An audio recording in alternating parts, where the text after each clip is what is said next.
ಮಕ್ಕಳ ಮನಸ್ಸನ್ನು ಅರ್ಥ ಮಾಡಿಕೊಳ್ಳೋ ಪ್ರಯತ್ನದಲ್ಲಿರುವಾಗ ನಾವು ಹಲವಾರು ವಿಚಾರಗಳ ಬಗ್ಗೆ ಗಮನ ಕೊಡಬೇಕಾಗುತ್ತೆ. ಅದರಲ್ಲೂ ಈ ಹದಿಹರೆಯ ವಯಸ್ಸಿನಲ್ಲಿ ಇರುವಂಥ ಮಕ್ಕಳು, 12ರಿಂದ 18 ವರ್ಷದಲ್ಲಿರುವಂಥ ಮಕ್ಕಳ ಮನಸ್ಸನ್ನು ಅರ್ಥ ಮಾಡ್ಕೋಬೇಕಾದ್ರೆ ಅದರಲ್ಲಿ ಮತ್ತಷ್ಟು ವಿಚಾರಗಳನ್ನು ತಿಳ್ಕೊಳ್ಳೋದಿರುತ್ತೆ. ಈ ಮಕ್ಕಳ ಬೆಳವಣಿಗೆಯನ್ನು ಅಧ್ಯಯನ ಮಾಡುವಂಥ ಒಂದು ಪ್ರಕ್ರಿಯೆಯನ್ನು ಡೆವಲಪ್ಮೆಂಟಲ್ ಸೈಕಾಲಜಿ ಅಂತ ಕರೀತಾರೆ. ಈ ಡೆವಲಪ್ಮೆಂಟಲ್ ಸೈಕಾಲಜಿಯ ಪ್ರಕಾರ ಮಕ್ಕಳ ಮನಸ್ಸು, ಈ ಹದಿಹರೆಯ ವಯಸ್ಸಿನಲ್ಲಿರುವಂಥ ಮಕ್ಕಳ ಮನಸ್ಸು ಅದು ಒಂದು ವಿಶಿಷ್ಟ ರೀತಿಯಲ್ಲಿ ಬೆಳವಣಿಗೆಯನ್ನು ಹೊಂದ್ತಾ ಇರುತ್ತೆ. ಯಾಕೆ ಅಂತಂದರೆ ಈ ವಯಸ್ಸೇನಿದೆ ಅದು ಚಿಕ್ಕ ಮಕ್ಕಳಾಗಿರುವ ಮನಸ್ಥಿತಿಯಿಂದ ಅವರನ್ನು ದೊಡ್ಡವರನ್ನಾಗಿ ಮಾಡುವಂಥ ಮನಸ್ಥಿತಿಯಲ್ಲಿರುವಂಥ ಒಂದು ಟ್ರಾನ್ಸಿಷನ್ ಸ್ಟೇಟ್. ಅವರು ಈ ಒಂದು ಬದಲಾವಣೆಯ ಹಂತದಲ್ಲಿ ಇರುವಂಥ ಒಂದು ಸನ್ನಿವೇಶ. ಹಾಗಾಗಿ ಈ ವಯಸ್ಸಲ್ಲಿ ಮಕ್ಕಳಲ್ಲಿ ಹಲವಾರು ರೀತಿಯ ಬದಲಾವಣೆಗಳು ನಮಗೆ ಕಾಣಿಸ್ತಾ ಬರುತ್ತೆ. ಅದರಲ್ಲಿ ಮುಖ್ಯವಾದ ಒಂದು ಬದಲಾವಣೆ, ಅದನ್ನು ಸೆಲ್ಫ್ ಕಾನ್ಸೆಪ್ಟ್ ಅಂತ ಕರೀತಾರೆ ಅಥವಾ ಸೆಲ್ಫ್ ಐಡೆಂಟಿಟಿ ಅಂತ ಕರೀತಾರೆ. ಈ ವಯಸ್ಸಲ್ಲಿ ಒಂದು ರೀತಿಯ ತಾಕಲಾಟಕ್ಕೆ ಮಕ್ಕಳು ಒಳಗಾಗ್ತಾರೆ. ಕಾನ್ಫ್ಲಿಕ್ಟ್, ಈ ತಾಕಲಾಟ ಅಥವಾ ಕಾನ್ಫ್ಲಿಕ್ಟ್ ಏನಾಗುತ್ತೆ ಅಂತಂದರೆ, ನಾನು ಯಾರು ಅನ್ನುವಂಥ ಒಂದು ಪ್ರಶ್ನೆ. ನಾನು ನನ್ನ ಮನಸ್ಥಿತಿ ಏನು, ನನ್ನ ಆಸೆಗಳೇನು, ನನ್ನ ಜೀವನದ ಗುರಿ ಏನು, ಅಥವಾ ನನ್ನ ಸ್ವಭಾವ ಯಾವುದು, ನಾನು ಒಳ್ಳೆಯವನ, ನಾನು ಕೆಟ್ಟವನ, ಎಲ್ಲರೂ ನನ್ನನ್ನು ಇಷ್ಟಪಡ್ತಾರಾ, ಯಾರೂ ನನ್ನನ್ನು ಇಷ್ಟಪಡೋದಿಲ್ವಾ, ಈ ರೀತಿಯಾದ ಹಲವಾರು ಪ್ರಶ್ನೆಗಳು ಮಕ್ಕಳ ಮನಸ್ಸಲ್ಲಿ ಕಾಡಲಿಕ್ಕೆ ಶುರುವಾಗುತ್ತೆ. ಈ ರೀತಿಯ ಪ್ರಶ್ನೆಗಳು, ಈ ರೀತಿಯ ಯೋಚನೆಗಳು ಅವರ ವ್ಯಕ್ತಿತ್ವವನ್ನು ರೂಪಿಸುತ್ತೆ.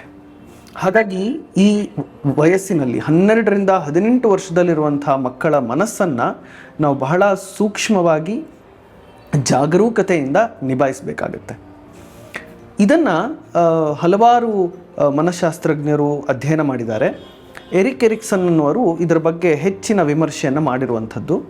ಅವರ ಪ್ರಕಾರ ಈ 2 ರೀತಿಯ ತಾಕಲಾಟಗಳು ಅಥವಾ 2 ರೀತಿಯ ವಿಭಿನ್ನವಾದ ಯೋಚನೆಗಳು ಮಕ್ಕಳ ಮನಸ್ಸಲ್ಲಿ ಬರುತ್ತೆ ಅಂತ ಹೇಳಿ.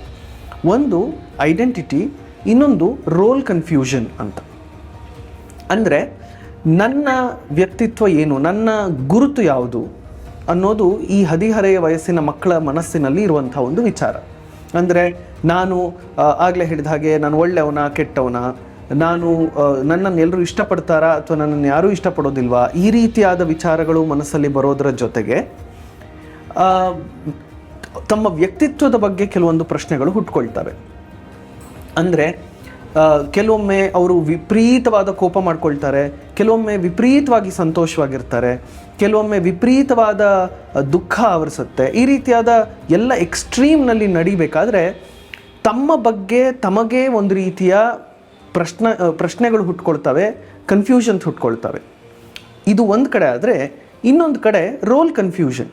ಅಂದರೆ ನನ್ನ ಪಾತ್ರ ಏನು, ನನ್ನ ಮನೆಯಲ್ಲಿ ನನ್ನ ಪಾತ್ರ ಏನು, ಅಮ್ಮ ಅವ್ರು ಕೆಲಸ ಮಾಡ್ತಿದ್ದಾರೆ, ಅಪ್ಪ ಅವ್ರು ಕೆಲಸ ಮಾಡ್ತಿದ್ದಾರೆ, ಮಿಕ್ಕವರೆಲ್ಲ ಅವ್ರವ್ರು ಕೆಲಸ ಮಾಡ್ತಿದ್ದಾರೆ, ನನ್ನ ಪಾತ್ರ ಏನು, ನಾನು ಏನು ಮಾಡಬೇಕು ಮನೆಯಲ್ಲಿ ಅನ್ನುವಂಥ ಒಂದು ರೀತಿಯ ಕನ್ಫ್ಯೂಷನ್ನು ಶುರುವಾಗುತ್ತೆ. ಈ ಎಲ್ಲ ಸೇರಿಕೊಂಡಾಗ ಈ ವಯಸ್ಸಿನ ಮಕ್ಕಳ ಮನಸ್ಸಲ್ಲಿ ಒಂದು ವಿಭಿನ್ನವಾದಂತಹ ಯೋಚನೆಗಳು ಅಥವಾ ಅವರ ಸ್ವಭಾವದಲ್ಲಿ ವಿಭಿನ್ನವಾದಂತಹ ಲಕ್ಷಣಗಳು ನಮಗೆ ಕಾಣಿಸ್ತಾ ಹೋಗುತ್ತೆ.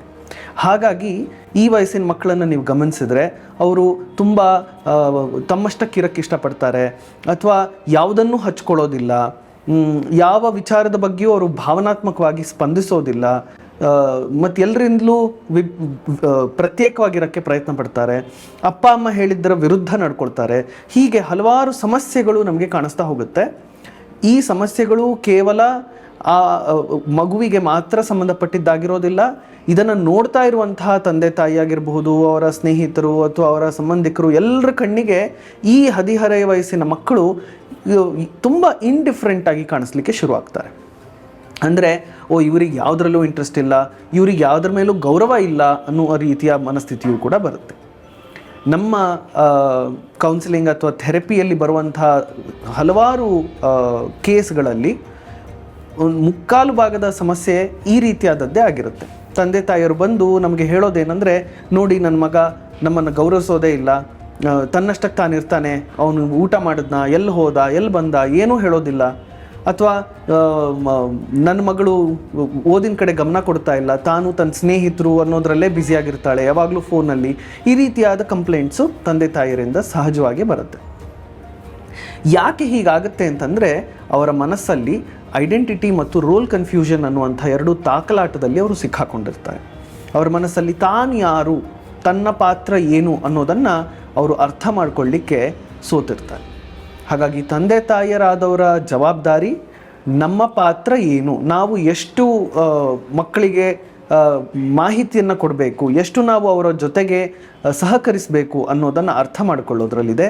ಮತ್ತು ಮಕ್ಕಳ ಈ ತಾಕಲಾಟವನ್ನು ತಂದೆ ತಾಯಿಯರು ಅರ್ಥ ಮಾಡಿಕೊಂಡ್ರೆ, ಆಗ ಅವರಿಂದ ನಾವು ಹೆಚ್ಚಿನದನ್ನು ಡಿಮ್ಯಾಂಡ್ ಮಾಡದೆ ಅವರಿಗೆ ಮಾಹಿತಿಯನ್ನು ಕೊಟ್ಟು ಅವರಿಗೆ ವಿಷಯವನ್ನು ಅರ್ಥ ಮಾಡಿಸಿ ನಾವು ಅವರಿಗೆ ಸರಿಯಾದ ದಾರಿಯಲ್ಲಿ ಕರ್ಕೊಂಡು ಹೋಗ್ಲಿಕ್ಕಾಗತ್ತೆ. ಹಾಗಾಗಿ ಈ ವಯಸ್ಸಿನ ಹದಿಹರೆಯ ವಯಸ್ಸಿನ ಮಕ್ಕಳ ಮನಸ್ಸಲ್ಲಿ ಈ ರೀತಿಯ ತಾಕಲಾಟವನ್ನು ನಾವು ನಿಭಾಯಿಸೋದು ಬಹಳ ಮುಖ್ಯ ಆಗುತ್ತೆ. ಈ ರೀತಿ ನಿಭಾಯಿಸಲಿಕ್ಕೆ ಮುಖ್ಯವಾಗಿ ಬೇಕಾಗಿರೋದು ತಂದೆ ತಾಯಿಯರಾದವರು ಅವ್ರ ಜೊತೆಗೆ ಕೂತು ಮಾತನಾಡಿ, ಅವರ ಮನಸ್ಸಲ್ಲಿ ಯಾವ ರೀತಿಯ ಒಂದು ಗೊಂದಲ ಇದೆ, ಏನೇನು ಪ್ರಶ್ನೆಗಳಿದೆ ಅನ್ನೋದನ್ನು ಅರ್ಥ ಮಾಡಿಕೊಂಡು ಆ ಪ್ರಶ್ನೆಗೆ ಸಮಂಜಸವಾದ ಉತ್ತರವನ್ನು ಕೊಡ್ತಾ ಹೋದರೆ ಈ ಸಮಸ್ಯೆಯನ್ನು ನಾವು ನಿಭಾಯಿಸಬಹುದು. ಹೀಗೆ ಹದಿಹರೆಯ ವಯಸ್ಸಿನ ಮಕ್ಕಳನ್ನು ನಿಭಾಯಿಸುವಂಥ ಒಂದು ಉತ್ತಮವಾದ ಮಾರ್ಗ ಹೀಗಾಗುತ್ತೆ.